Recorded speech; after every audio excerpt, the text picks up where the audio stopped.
Aleluia. Eu queria convidar você a abrir sua Bíblia lá no Evangelho de João. No Evangelho de João, no capítulo 4. E nós estamos meditando um pouco sobre o tempo de Deus na nossa vida, meditando um pouco sobre aquilo que de fato são nossas necessidades. O que nós entendemos como necessidade, como desafio, como tempo. O que nós entendemos como o tempo da nossa existência e o tempo do cumprimento dos propósitos de Deus na nossa vida. A palavra de Deus diz que há tempo para todas as coisas e para todo propósito debaixo dos céus. Há tempo para plantar, tempo de arrancar, tempo de edificar, tempo de derrubar, tempo de ajuntar, tempo de espalhar. E há tempo para todo propósito e todo intento. E muitas vezes, amados, por não discernirmos os desígnios de Deus para a nossa vida, por não termos um entendimento claro a respeito das nossas coisas, nós perdemos aquilo que de mais precioso nós recebemos de Deus nessa vida: o tempo. O tempo de Deus, o tempo da nossa existência. E eu queria meditar com vocês um pouco sobre isso. Buscar de Deus mesmo uma palavra de revelação no nosso coração. Eu queria orar mais uma vez. Deus de graça e de bondade, realmente transforma o nosso entendimento, Pai. Nós queremos apresentar diante de Ti nossa mente, nosso coração, nosso entendimento. Queremos depositar diante do Senhor, ó Deus, nosso coração. Queremos, ó Pai, colocar diante de Ti para sermos lavados pela Tua palavra, para sermos gerados de novo, segundo a semente incorruptível da verdade. Queremos, Senhor, conforme diz a Tua palavra, viver a realidade, Senhor, a oportunidade de ter a mente de Cristo. Senhor, nós temos declarado sobre a nossa vida que para nós o viver é Cristo. E nós queremos mais do que todas as coisas, meu Pai, ter a mente de Cristo. A mente de Cristo. Conhecer os Teus mistérios, conhecer os Teus desígnios. Opera, Senhor, na nossa vida. Senhor, nós colocamos diante de Ti para acessar, ó Deus, a promessa de renovação, de transformação na nossa vida nessa noite, em nome de Cristo Jesus. Amém. Aqui em João, no capítulo 4, há uma frase que mexe muito com as nossas convicções e que mexe muito com o nosso entendimento. E essa frase diz o seguinte, no verso 4: a palavra de Deus está falando que Jesus deixou a Judéia, voltava outra vez para a Galiléia.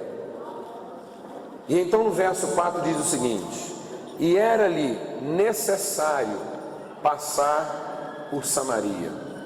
Era necessário a Jesus passar por Samaria. Amados, se nós formos avaliar essa declaração da palavra de Deus, aí no Evangelho de João, no capítulo 4, para discernir qual de fato era a necessidade de Jesus em passar por Samaria, nós não vamos encontrar nenhuma explicação lógica para essa necessidade. Passar por Samaria não era o caminho mais curto.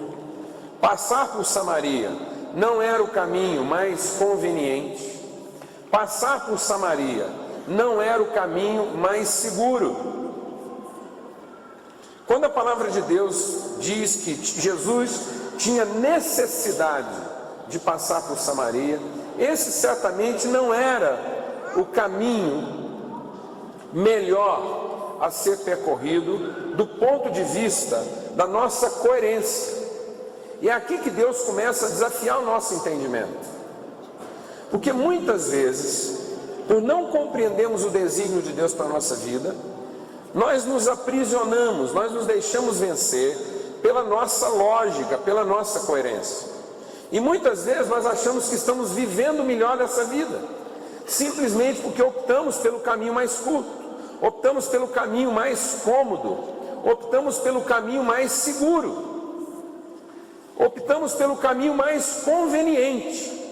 Muitas pessoas estão abdicando de conhecer o verdadeiro propósito de Deus para a sua vida, porque simplesmente fizeram a opção do mais conveniente, fizeram a opção do mais confortável, fizeram a opção do mais lógico, fizeram a opção do mais fácil, fizeram a opção do mais curto, fizeram a opção do mais seguro. Mas agora Jesus vem e desafia o nosso entendimento. A palavra de Deus diz que ninguém vai conhecer o verdadeiro propósito de Deus para a sua vida, ninguém vai experimentar a plenitude do desígnio de Deus para a sua vida, se não for transformado na renovação do seu entendimento. Agora, amados, quando a palavra de Deus diz que Jesus tinha uma necessidade, e que essa necessidade apontava para Samaria, o que a palavra de Deus quer dizer? Primeiro, que isso não é, no mínimo, coerente. Por quê? Porque a palavra de Deus diz o seguinte: em Cristo Jesus, todas as nossas necessidades já foram supridas nos lugares celestiais. Então eu quero te perguntar uma coisa: aquele que supre todas as necessidades, pode ter algum tipo de necessidade? De que necessidade a palavra de Deus está falando? O que pode ser interpretado à luz da palavra de Deus como sendo necessidade na vida de Jesus? Será que Jesus partilha as mesmas necessidades que nós partilhamos? Será que por não compreendermos o que de fato significa necessidade no reino de Deus, nós não podemos estar aprisionados no limite infame das nossas próprias necessidades? Veja, quando Jesus passa por Samaria, ele confronta dois conceitos elementares de necessidade na nossa vida: bebida e comida. Ao passar por Samaria, Jesus deixa claro que ele quer confrontar o nosso entendimento de necessidade. Primeiro, porque ele apresenta à mulher samaritana uma necessidade que todos nós reconhecemos imediatamente, que é a necessidade do quê? Da sede. Ele pede para ela um copo d'água. E é o interessante, amados, que toda a conversa com a mulher samaritana transcorre, a mulher samaritana entra num debate filosófico, teológico, social, cultural, comportamental. Aquela mulher discute de tudo com Jesus. Ela discute de relacionamento conjugal, ela discute de política, ela discute de tradição religiosa e ela discute de raça. Todas as áreas, tudo que envolve a vida humana, todos os aspectos: trabalho, comportamento social, profissional. Aquela mulher discute lógica com Jesus. Aquela mulher tem uma abordagem da vida extremamente coerente, lúcida até certo ponto, porque quando Jesus fala para ela de oferecer água, aquela mulher é matemática na sua reflexão. Ela diz: como é que o senhor pode tirar água se o senhor não tem nem corda e nem balde? Aquela mulher vivia o estigma de um pensamento obcecado de conseguir uma corda cada vez maior e um balde cada vez mais largo. Pura matemática, lógica, coerência. Mas Jesus vai confrontando todas essas coisas uma a uma. E é interessante que aqueles dois enveredam por uma discussão e no final de tudo, aquela mulher acaba indo embora sem o quê? Sem o quê, mano? Dá água para Jesus. Jesus começa a conversa com aquela mulher sem beber água e termina aquela conversa sem beber água. Mas no meio daquela conversa, Jesus diz assim para ela: se você soubesse de fato quem eu sou e o que eu posso dar a você, você que pediria a mim de beber, e eu colocaria dentro de você uma fonte de águas que salta para a vida eterna. Isso muda radicalmente, amados, a perspectiva de vida no entendimento daquela mulher. Jesus está dizendo que muito mais do que ter de fato uma necessidade aparente de um copo d'água, Ele é capaz de colocar na vida daquela mulher uma fonte inesgotável de água para toda a vida. E mais do que isso, presta atenção, como que copo de água, ou água, dessa água material H2O que nós estamos acostumados aí a... E que hoje, interessante, amados, eu acho que essa reflexão é extremamente relevante, porque é evidente hoje que o maior patrimônio da humanidade hoje, em termos de reserva, é o quê? Água e comida. É a grande preocupação de quê? De toda a humanidade.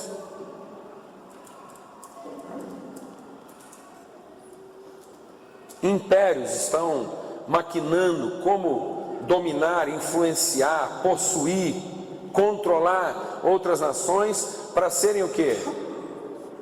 Os donos das fontes de água e comida, terra produtiva, alimento e fonte de água.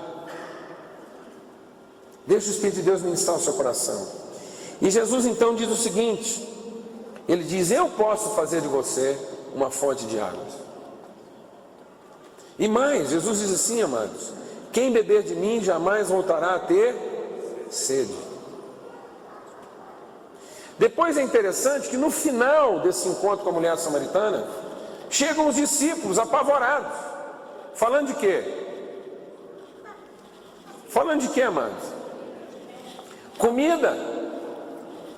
Preocupados porque Jesus ainda não tinha comido, e eles foram à cidade buscar para ele o quê? Alimento. Então voltam lá os discípulos com marmitex, a quentinha.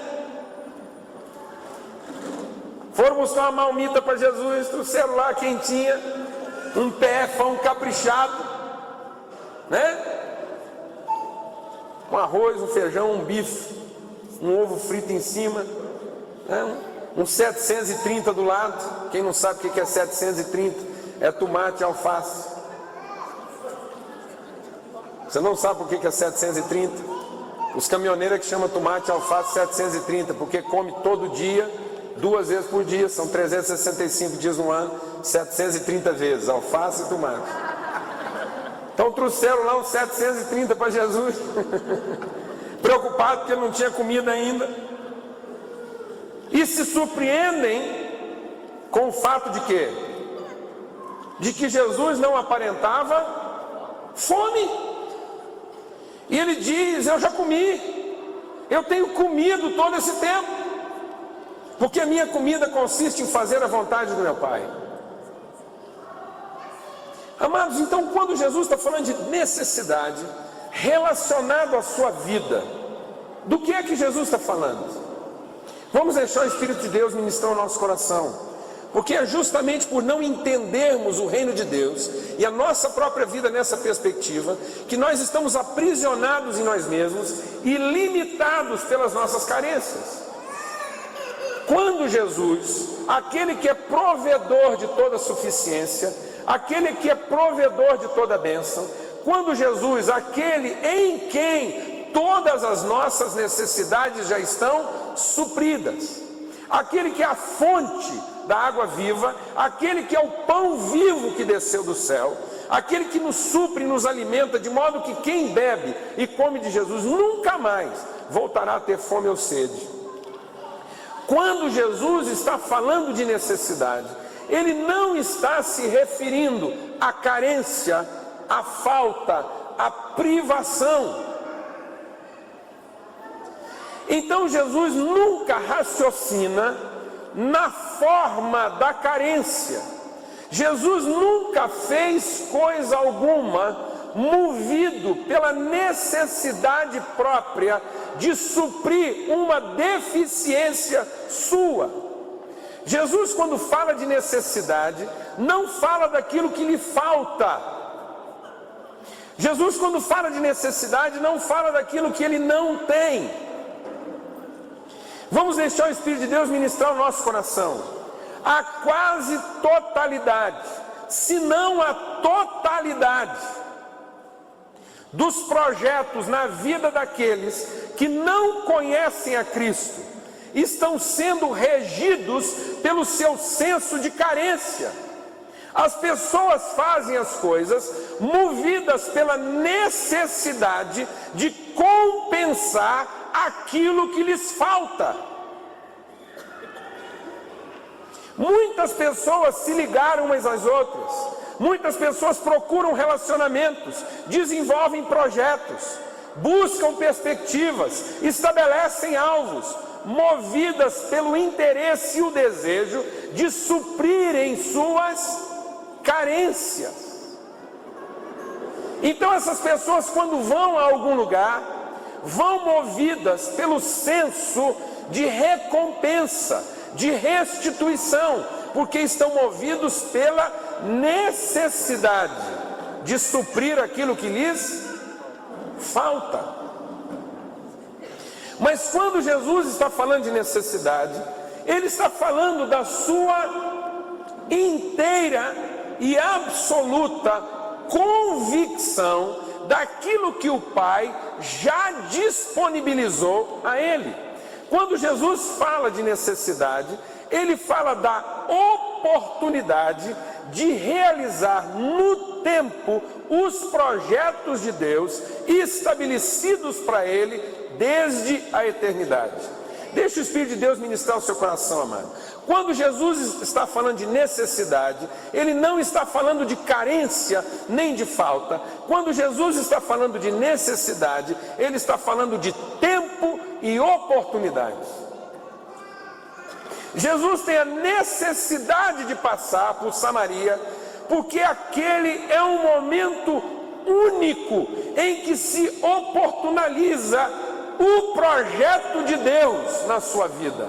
Chegou o momento, o lugar exato, as circunstâncias estão todas estabelecidas e determinadas, para que naquela exata hora, Jesus materialize no tempo e na história, aquilo que está projetado e determinado na oportunidade. Jesus tem a necessidade de cumprir no tempo a eternidade. Ele tem consciência do eterno. Jesus é Senhor do tempo, porque Ele tem consciência do eterno. Enquanto que algumas pessoas poderiam ter toda a eternidade e continuariam sem realizar os absolutos de Deus, porque estão perdidas no tempo. São pessoas que poderiam viver 200, 300, 500, 1000 anos e continuariam tão perdidas quanto estão nesse exato momento, porque não têm consciência da eternidade de Deus nas suas vidas e continuam a viver para suprir suas faltas e carências. Não têm consciência da sua oportunidade e tampouco do seu tempo. Um tempo único, singular, insubstituível. Amado, abra sua Bíblia lá em Eclesiastes,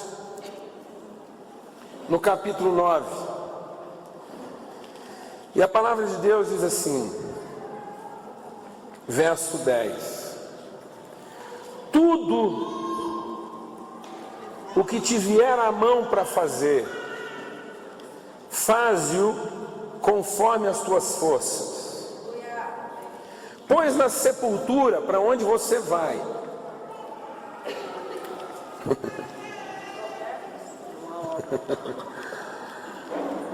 tudo que vier à sua mão, Eclesiastes 10, tudo que vier à mão para você fazer, faz-o conforme as tuas forças. Porque na sepultura, para onde você vai, para você não pensar que isso é pessoal, eu vou ler o versículo de uma outra forma.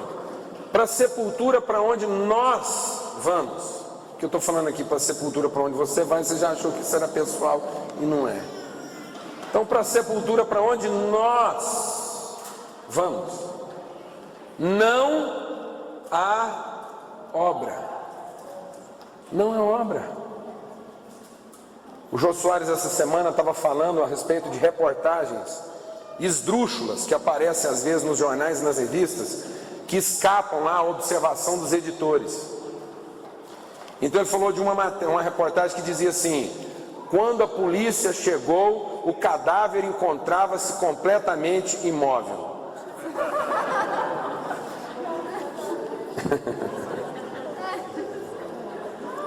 Então essa é uma característica de cadáveres, amados. Cadáveres geralmente ficam completamente imóveis. Tem gente que anda procurando sossego na vida. Tem gente que anda procurando estabilidade na vida. Tem gente que anda procurando segurança e conforto na vida. Então eu quero te dizer o seguinte: visite o melhor condomínio para todas essas condições em Uberlândia, o cemitério. Eu quero te dizer o seguinte: o cemitério é um lugar onde todas as casas, quase todas, têm uma inscrição lá: aqui descansa, em paz.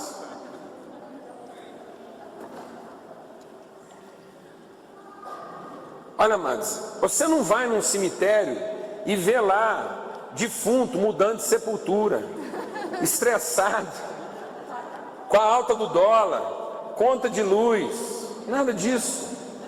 Ali é sossego absoluto, desde a hora que eles acordam até a hora que eles dormem.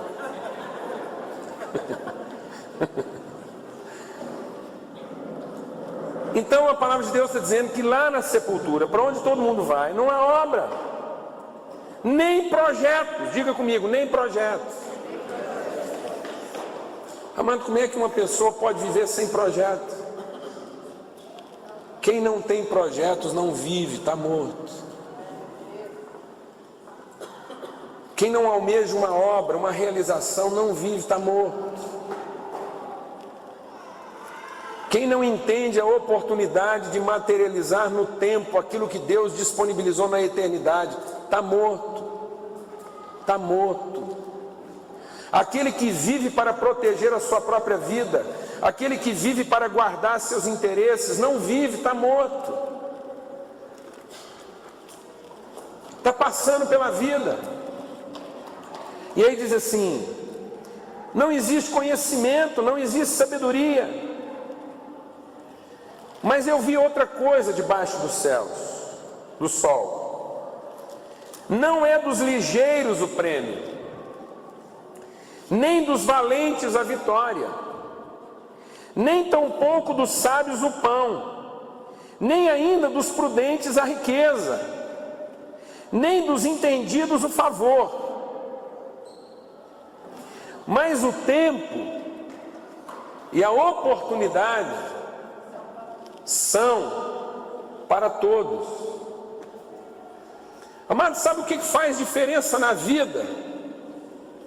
Não é a capacidade, não é o desempenho, não é a competência.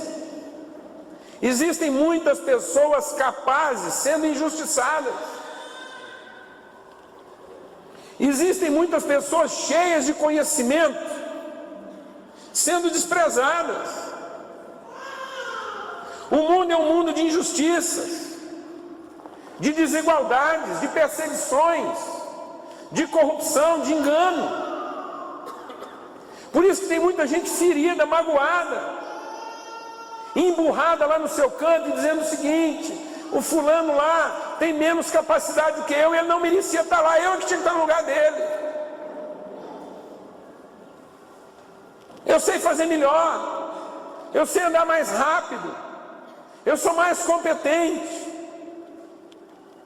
Tem gente que quer espiritualizar e dizer: eu sou mais espiritual do que ele, eu oro mais, eu canto mais, eu jejuo mais. Mas sabe o que a palavra de Deus está dizendo que é o grande diferencial na vida das pessoas?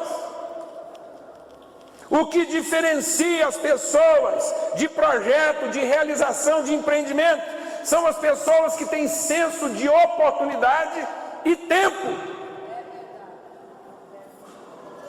Eles sabem reconhecer no tempo as oportunidades. E eles sabem identificar o tempo certo da oportunidade. É isso que a palavra de Deus está dizendo. Não é a valentia, não é a velocidade, não é a competência, mas é o senso de eternidade. Amados, enquanto nós ficarmos aprisionados no nosso próprio tempo, nós não vamos cumprir a plenitude dos propósitos de Deus na nossa vida. Eu conheço um tanto de crente hoje chorando a falta de oportunidade, e eu quero te dizer, amado, você não tem falta de oportunidade, você tem falta de consciência do seu tempo. Ninguém perde oportunidades, porque as oportunidades não são só nossas. O que a palavra de Deus está dizendo?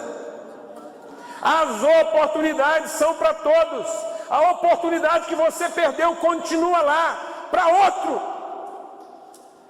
É por isso que tem muita gente que fica magoada, porque ele desejou algo a vida toda, e aquilo nunca aconteceu para ele, e acontece para alguém que se dedicou menos do que ele. Porque nós não perdemos a oportunidade, elas são para todos, estão lá disponíveis. Sabe qual foi a diferença? Alguém soube reconhecer o tempo dessa oportunidade. E quando nós reconhecemos o tempo da oportunidade, ela se torna a nossa oportunidade. É disso que Jesus está falando. Era necessário ele percorrer o caminho de Samaria, porque aquela era a sua oportunidade de realizar no tempo a eternidade de Deus. Ele não tinha outra escolha. Ele não conseguia pensar a sua vida sem encontrar aquela mulher. Ele tinha consciência do absoluto de Deus revelado no seu coração. Amado, deixa o Espírito de Deus ministrar o seu coração. Quantas pessoas estão perdendo o tempo da sua vida porque estão acalentando expectativas, estão alimentando expectativas, estão tentando otimizar circunstâncias,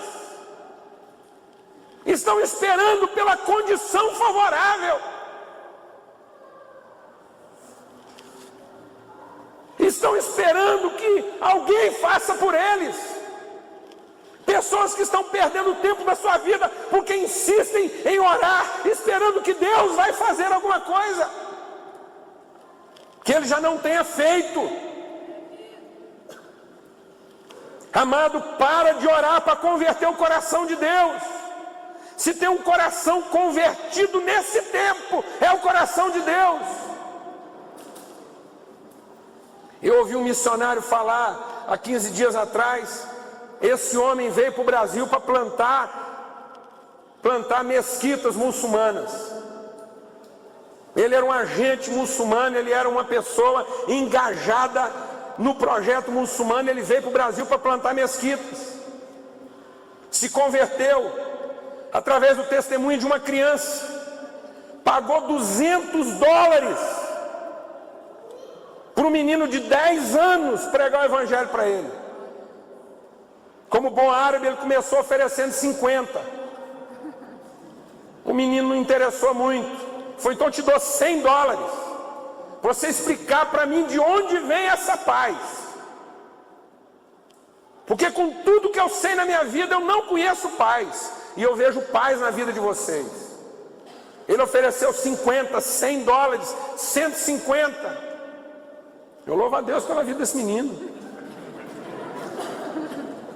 Quando ele chegou em $200, o menino falou: agora eu te conto.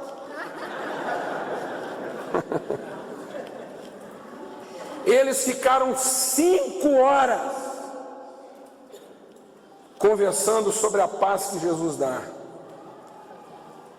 Esse homem tem 50 e poucos anos. Hoje ele é missionário na faixa de Gaza, o lugar mais quente do planeta em termos de conflito.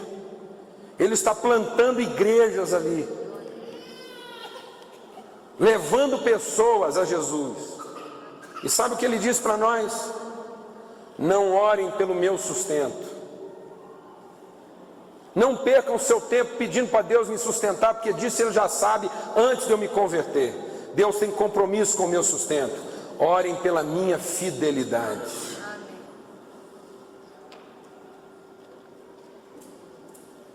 Não digam para Deus o que Ele tem que fazer comigo, mas orem para que eu saiba exatamente o que fazer com meu Deus. Um homem que tem consciência das oportunidades que Deus disponibilizou para ele nesse tempo. Um homem que não tem outra necessidade senão cumprir no tempo aquilo que Deus estabeleceu sobre a vida dele na eternidade. Ele quer ser fiel. Isso é necessidade, amados. Qual é a sua necessidade? Você ainda continua tendo necessidade de que alguém te reconheça? Você continua tendo necessidade de que alguém te apoie? Você ainda continua tendo necessidade de que alguém invista em você? Você continua tendo necessidade de que alguém acredite? Você continua tendo necessidade de que alguém esteja aí do seu lado?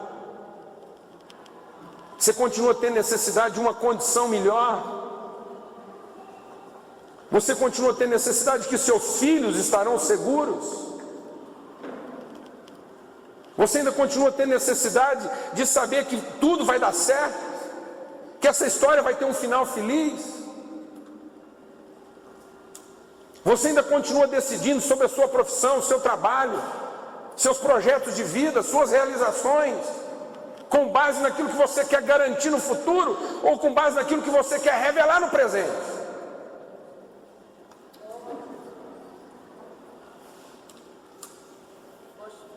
O que nós podemos garantir no futuro, amados? Se não for materializar o reino de Deus no presente. Manifestar seu propósito, nosso compromisso, nossa fidelidade. Quais são de fato nossas necessidades? Qual é de fato a sua necessidade? O que é que você anda buscando? Você ainda continua alimentando expectativas? Ou você já está concretizando certezas? Certezas. Amado, o reino de Deus é um reino de convicções. E quando nós somos movidos de uma convicção, então nenhum sacrifício é grande demais. Nenhum desafio é grande demais. Mas quando nós vivemos de expectativas, nenhuma segurança é suficiente. Nenhuma garantia basta.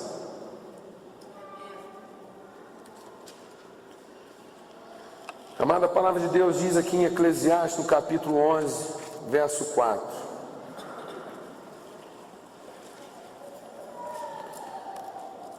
Desculpa, 11, exatamente, 11, verso 4. Vamos ler a partir do verso 1. Lança o teu pão sobre as águas, porque depois de muitos dias o acharás. Sabe o que a palavra de Deus está falando? Alguém sabe? Não.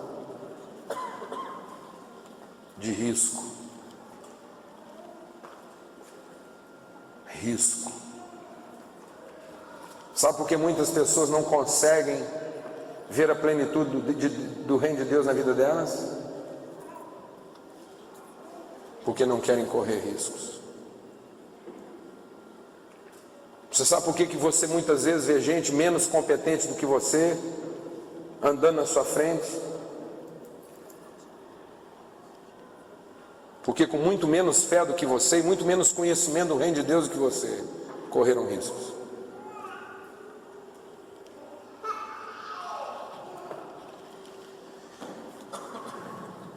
Reparte com 7 e ainda até com 8, porque não sabes que mal haverá sobre a terra. Estando as nuvens cheias, derramam chuva sobre a terra, caindo a árvore para o sul ou para o norte, no lugar em que cair, ali ficará. Quem observa o vento nunca semeará, e quem olha para as nuvens nunca cegará. O que anda resolvendo a sua vida, meu irmão? Circunstâncias ou convicções? O que você anda querendo ler? As nuvens? O vento? Ou as revelações consistentes de Deus no seu coração? Qual é de fato a sua necessidade? Qual é de fato a nossa necessidade? Tudo que vier à sua mão para fazer, faz-o conforme as tuas forças. Porque na sepultura para onde vamos, não há obra, não há projetos, não há sonhos, não há conhecimento, não há sabedoria. Mas o tempo e a oportunidade vêm para todos. Sabe qual é a única coisa que um crente de fato pode perder? Sabe qual é a única coisa que um crente pode perder? De fato, o tempo de viver.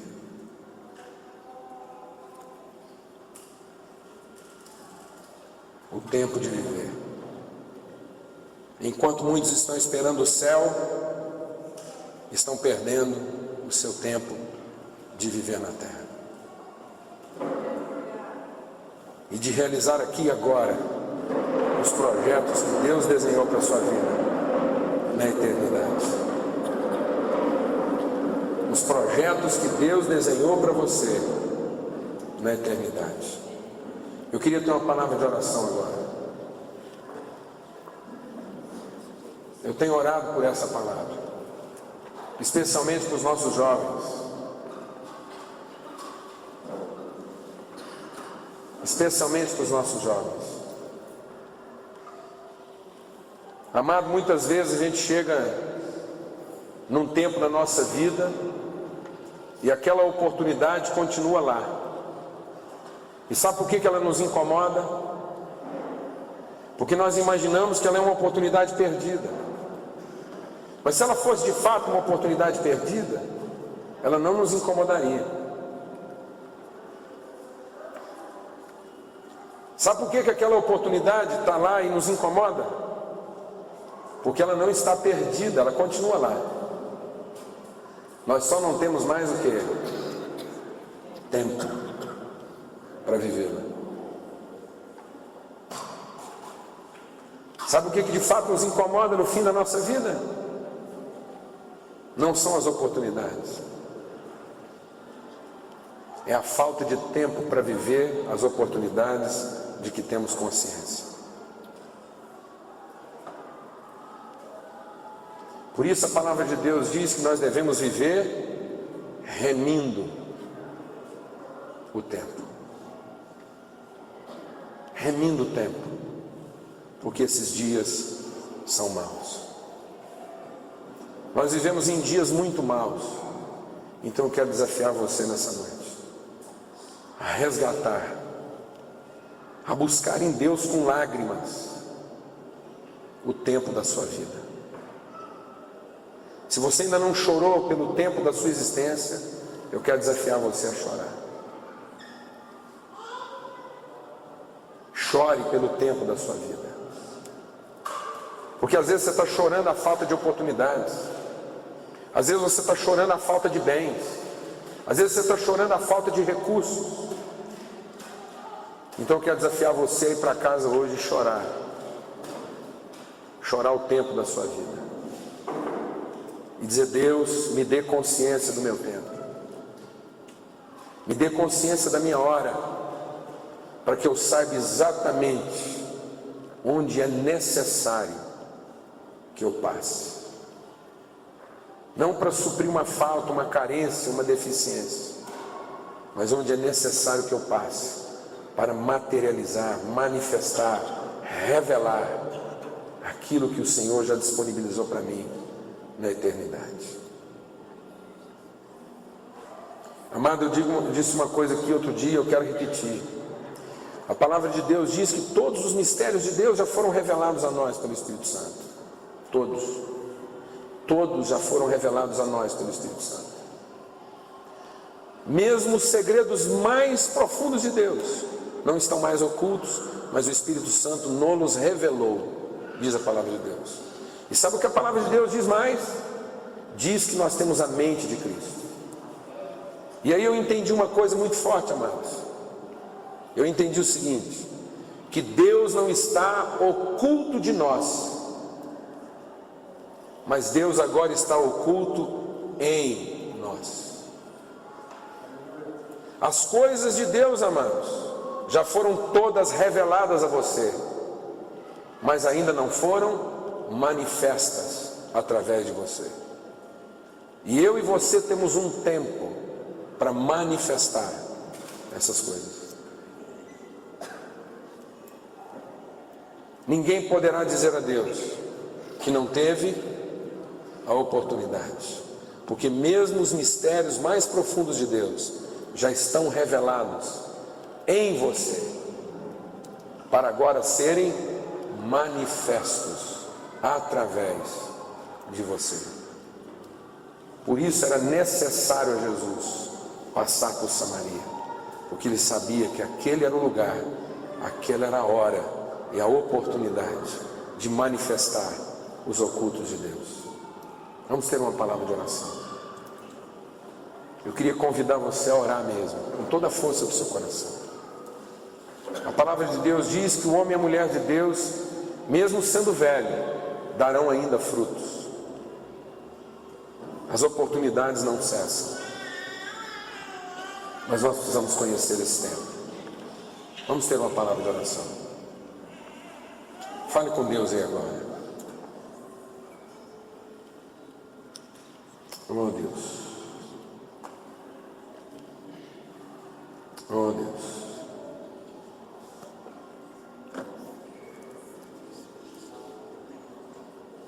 Oh Deus.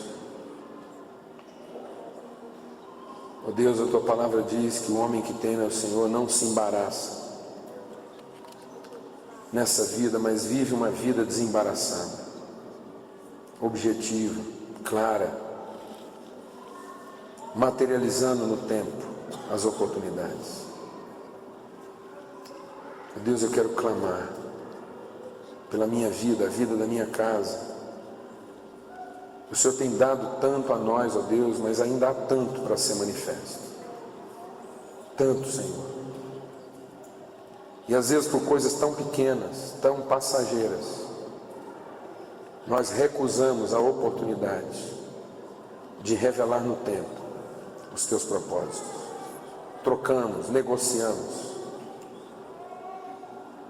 Deus, eu quero clamar por cada pessoa aqui nessa noite. Há tantas coisas aqui contidas, escondidas. Há tanta virtude guardada. Há tanto, meu Deus, para ser manifesto. Deus bendito. Oh Deus, há tanta força sendo gasta naquilo que não é vida. Há tanta virtude sendo enterrada naquilo que não edifica e nem transforma. Ó Deus, nós nos recusamos a continuar assim, sendo escravizados pelas nossas necessidades, escravizados por um copo de água ou um prato de comida.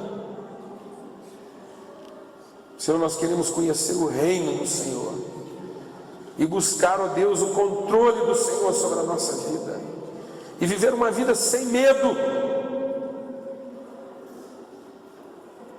de encontrar as oportunidades do Senhor. Ó Deus, eu quero falar nessa noite uma palavra de liberação. Que sejam liberados os dons, os talentos, as virtudes aprisionadas, ó Deus, no medo, na timidez, na ganância, na cobiça, na vaidade. Deus de misericórdia, libera nessa noite o teu povo, Senhor. Eu falo, Senhor, nessa noite eu chamo a existência gente liberada, Senhor, no teu reino, jovens comprometidos com o seu tempo.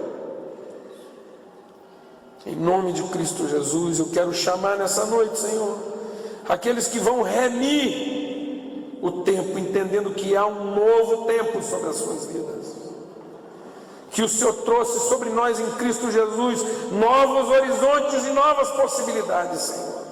É um tempo de coisas novas na nossa vida, em nome de Cristo Jesus, Senhor.